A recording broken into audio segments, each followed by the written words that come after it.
Okay, we're moving on to Unit 3, relating to others. So I'm going to share with you Lesson 1.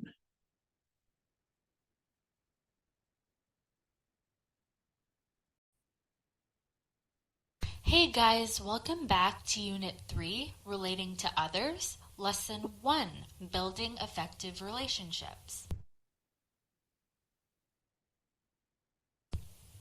So our learning goals for this lesson will be to recognize each type and function of relationships and to understand the importance of relationships. You need relationships. Relationships are the bonds which are formed between people based on common interests and sometimes affection. This is always based on reciprocity, which is essentially giving and receiving. You cannot have a relationship with someone who does not have a relationship with you. And the relationship isn't effective if one person is doing all the giving and the other is taking. This can provide self-concept and companionship in the long run.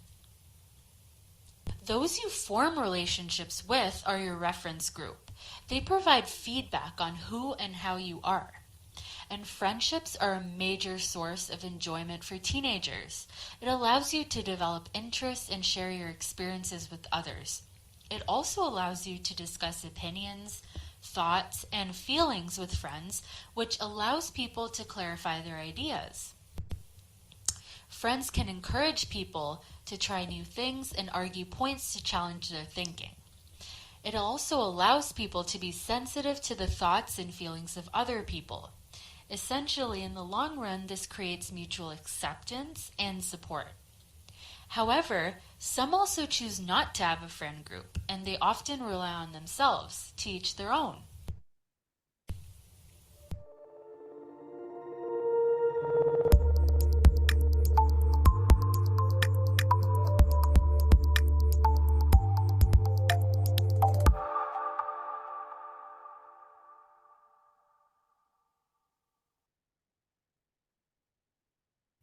You may think you have 20/20 vision, or at least you may think you could pass an eye test. But I'm going to challenge you on that today and say that it's likely you may not be seeing clearly at all. I'm an ophthalmologist, and today I want to help you understand how the way you see others may be endangering your life. You may not actually have a diagnosis of cataracts, glaucoma, or macular degeneration, but I guarantee that the way you view others is distorted in the same way. And without clear vision, and I'm not talking 20/20, it's impossible to connect with others. We need more than our eyes to truly see. I want to start by telling you about a friend of mine, Joe. Joe is a scrub tech in my operating room. A scrub tech's job is to get the instruments ready for surgery and hand the surgeon what they need. Sometimes they're mind readers and they hand you things before you even know you need them. In my hospital, there have been some changes, cutbacks, layoffs. They even took away the coffee pot in the nurses' station. Morale spiraled downward. The staff became discouraged, distant, on the edge of burnout. I'd been through burnout myself, so I knew what that was like, and I was looking for a way to help me and my team with burnout and negativity. I decided to start a gratitude practice in the operating room. I told my team that every day we were going to each name 3 things we were grateful for. At first, I got pushback, big time. I would see them in the hallway making fun of me. They would be, "Oh, you're assigned to Dr. Fitch's room today? Good luck with that. You got your grateful list ready?" But soon, nurses who weren't even assigned to my room would pop their heads in with their 3 things. Anesthesiologists would text in their gratitudes from satellite locations. The positive energy was palpable. One day, Joe came in to give another scrub tech a break. When it was his turn to name the 3 things he was grateful for, he just shook his head and said he couldn't do it. Huh? At first, I let it go, and then I said, "Wait a minute, let's all just name 3 things we're grateful for about Joe." And we found out Joe was the one who came in and brought the warm blankets for the patients every morning. And Joe was the one that stayed late getting the rooms ready for the next day. After we'd shared our gratitudes with Joe, I felt like we'd really gotten a glimpse of him, and he gave me this little half nod. I thought he might be smiling under his surgical mask. I couldn't tell for sure, but his eyes were crinkling like he might be. The way Joe was seeing things that day is similar to how people see when they have a cataract. When you look at your loved one's face and you have a cataract, you can see their face completely, but it's hazy, a bit like a Monet painting. Actually, it's exactly like a Monet painting because Monet had cataracts. I'm just saying. And the way Joe was acting that day, it's like he was surrounded by a gauzy cotton layer. He wasn't really connecting. And then there's my patient, Mary. Mary came in with a persistent bump on her eyelid. She thought it was a sty. I knew as soon as I walked in that wasn't a sty. That bump said cancer from across the room. I walked in and started talking to Mary. I looked at her eyelid and I started drawing her a little picture of the surgery I thought she needed. I told her I didn't like the looks of that and it could be cancer. I know as soon as I say that word, patients go numb and stop listening. As I was talking to Mary and answering her questions, I tried to ignore the lights that were flashing out of the corner of my eye. See, in our office, when another patient has been waiting 10 minutes, lights flash steadily. When that patient's been waiting 20 minutes, the lights flash twice as fast. 30 minutes later, Mary decided to have her surgery. You can picture how Mary's day was going. Now picture the 3 other patients who were waiting to see me, each in the exam rooms, all with their lights flashing double time. Now I'm in trouble before I even get started with them. If you've ever waited in your doctor's office for maybe 10, 20 minutes, you can picture how Eric's day was going. Eric was one of the patients waiting that day. When I walked in apologizing for the delay, Eric was pissed. Whew. He said, "You doctors think your time is more valuable than mine. I've been waiting 25 minutes and I'm going to bill you for that." Whew. The way Eric was seeing things that day, it reminds me of how people see when they have glaucoma. When you look at your loved one's face and you have glaucoma, you can see most of their face, but you can't always see the edges, and you can't see the surroundings very well. All Eric was seeing is me and how I was the problem and the cause of the delay. He couldn't possibly see the surroundings and how Mary and her cancer, something much more important, was really going on. And then there's me. Even as an ophthalmologist, I don't always see clearly. Last Friday, I did surgery on my sweet elderly patient, Mrs. Brown. When I finished, I went to the waiting area to find her husband. I found him all right. He was sitting over in the corner, arms tied across his chest, a big old frown on his face.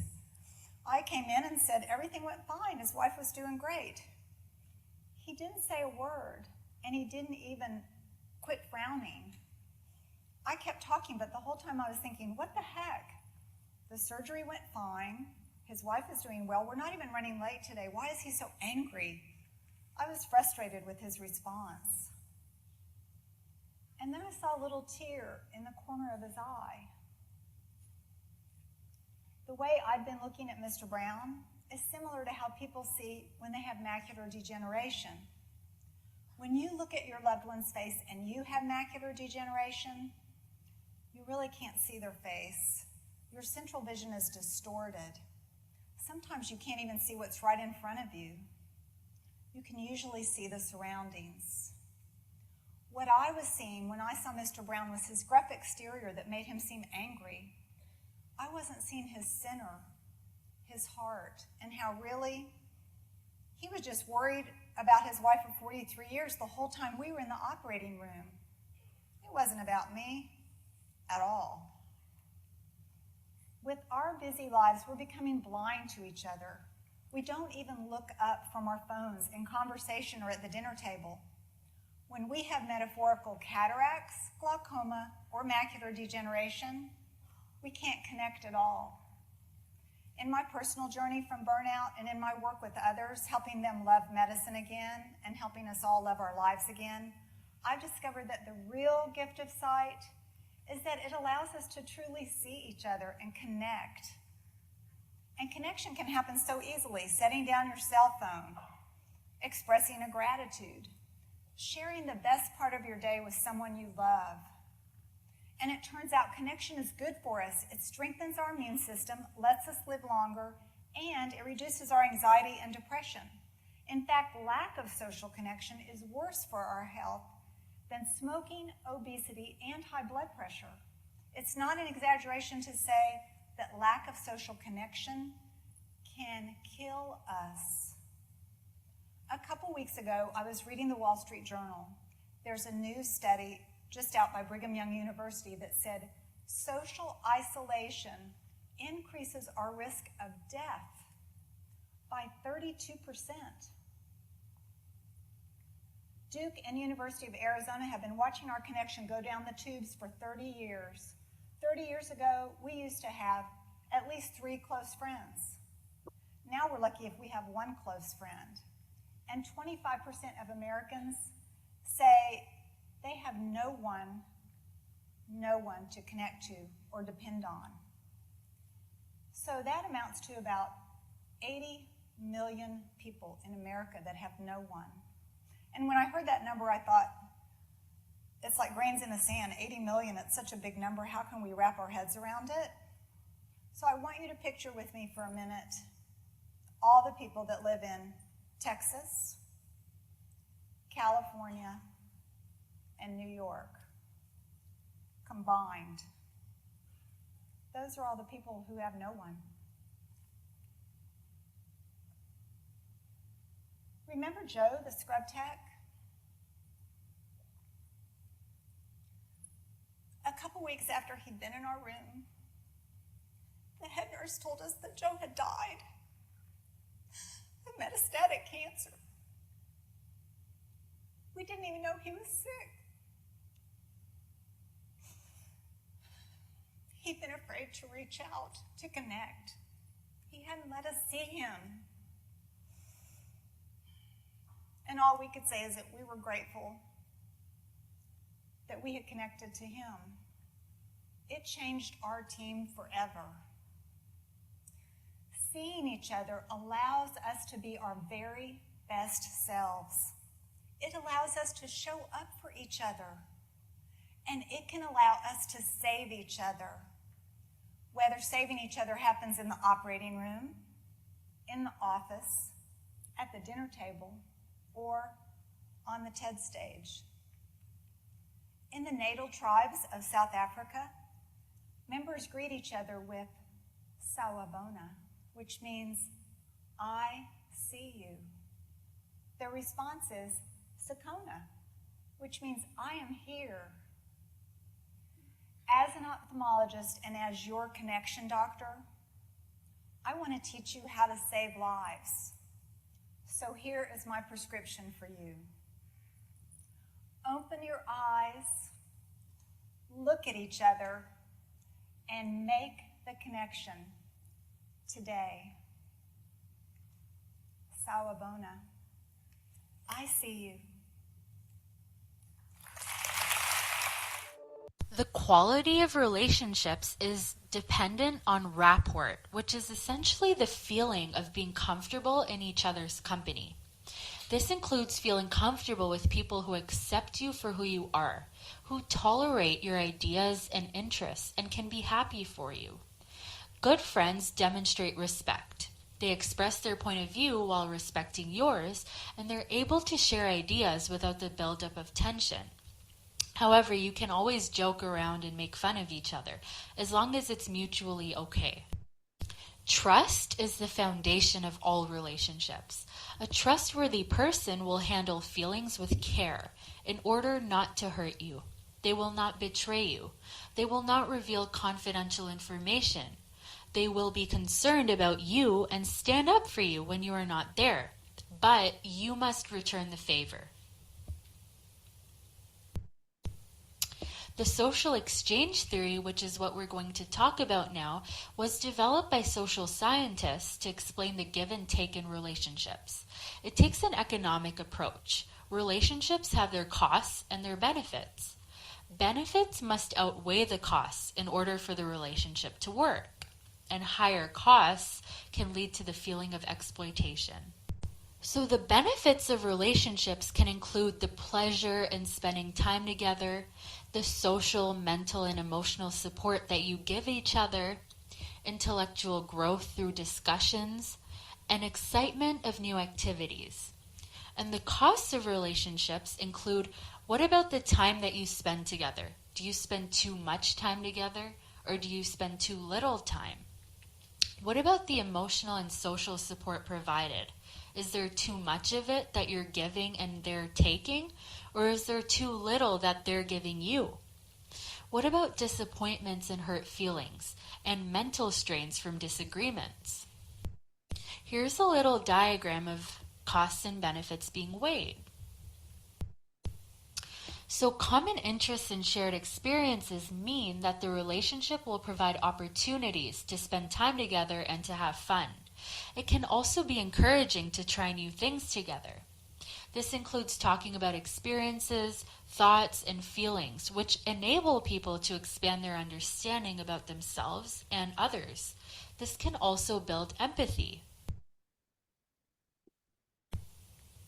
What about commitment? As we said before, relationships are based on reciprocity, which is a two-way interaction requiring a commitment from both people. Both must commit time and energy to the relationship. You must put effort into understanding the other person. But not all relationships will be friendships with equal partners, such as teachers and students or child and parents. So there will be times where you need to compromise in order to achieve relationship goals. As friendships become stronger, you become more willing to give without always expecting something back. However, the mutual respect must always be there. So now I will have you